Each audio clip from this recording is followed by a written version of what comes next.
That little senorita was chasing a bird right up to my door there. So adorable, laughing, laughing, laughing. Majo John Madden. She was too young for me. I got that much. But I almost don't have anything else in terms of...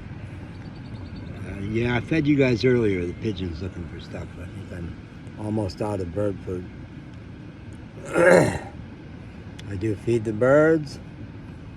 I do feed and pet the street dogs.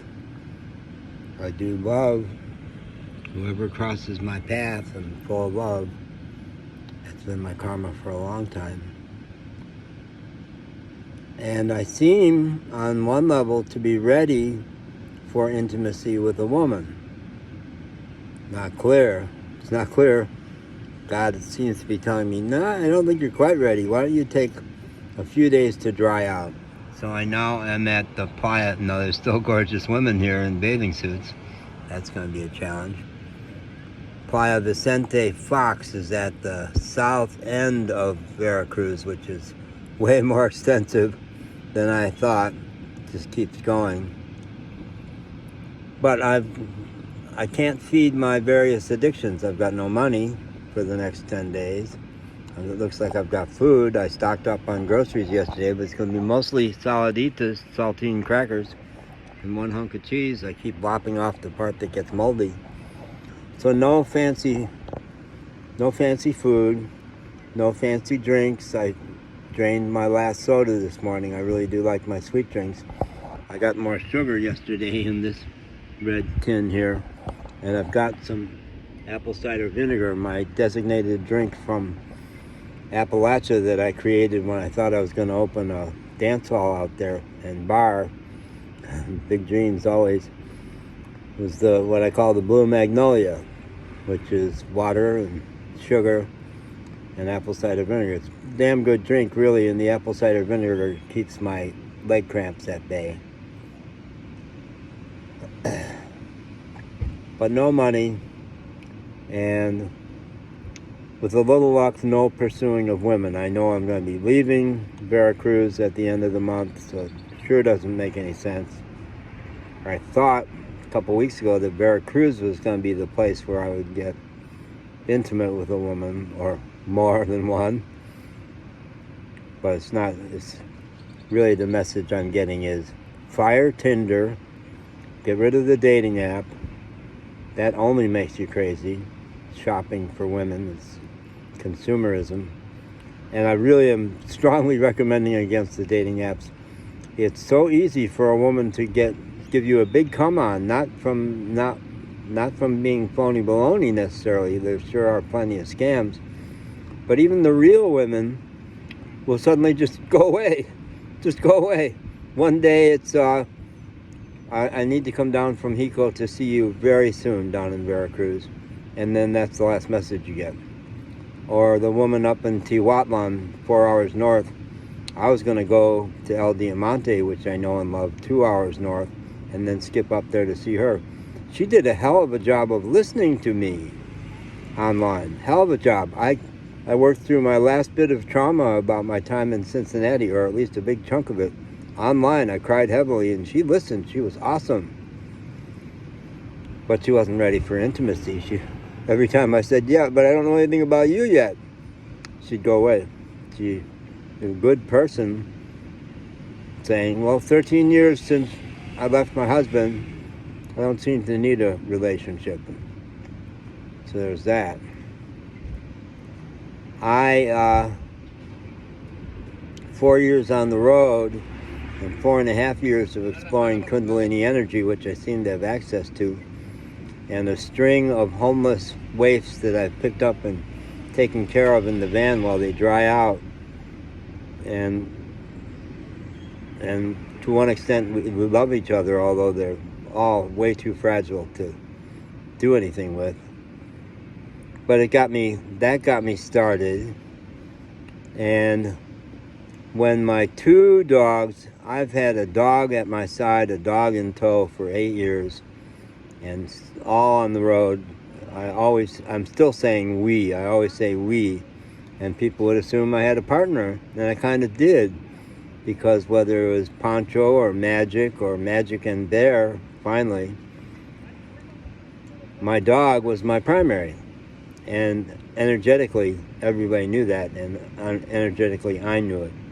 So when my dogs got pretty violently taken from me in a story that I tell elsewhere, finally, after weeks of not being willing to tell it, I realized God saying, okay, that was a barrier. That barrier is gone now, so you can start having relationships with women. And I have a string of all pretty flawed relationships.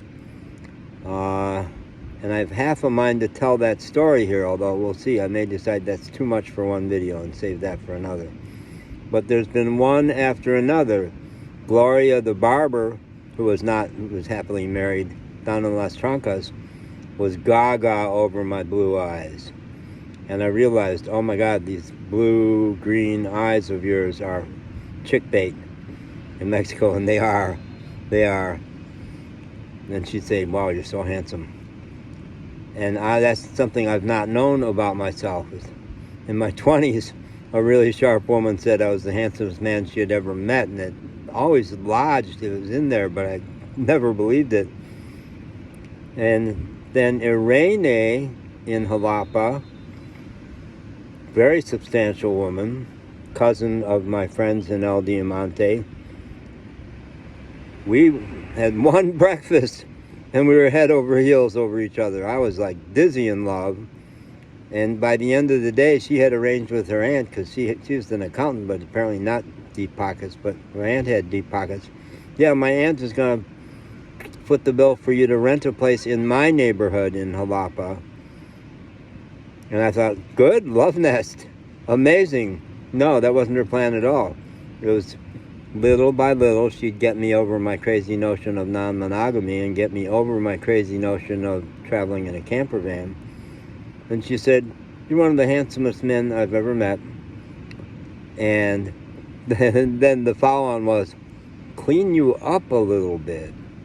She literally said, my image is fresh out of the bath with some expensive perfume. She said, perfume? You'd be stunning.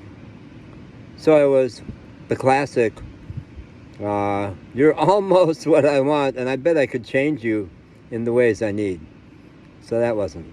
And then Marielle, 35, gorgeous taxi driver from Xalapa, we fell in love in 10 minutes as she took me for a ride to my mechanic shop, and I should have seen the handwriting on the wall when she wildly overcharged me for that taxi ride, even though she was into me.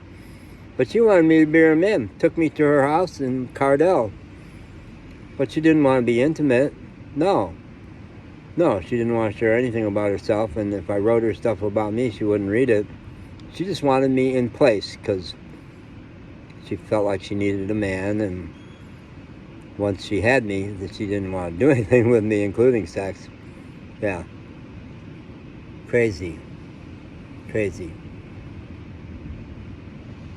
So I think God is saying, yes, it is time for intimate relationships with women. God has not tipped his or her hand about whether that actually will include sex. So I got all this Kundalini energy flowing. Or is it simply about bringing the power of love? On South Padre Island, I met a couple. I thought they were a couple, although she was much younger than him. It turned out she was his daughter-in-law, and his son had died tragically 3 years before, and nobody would tell me the details of that, and left her with a couple of kids. She was gorgeous and smart and deep, but so wounded she wouldn't talk. And then I managed to get her talking through song lyrics. She was into music. I'd say, well, that lyric that you've been singing, does that mean this? And she'd say yes or no. Turned out that her trauma, her deep trauma she was carrying, was not from her widowed husband, her deceased husband, who was apparently a piece of work and did some traumas to her. And the father-in-law was trying to rectify what the damage his son had done. No, it wasn't even that.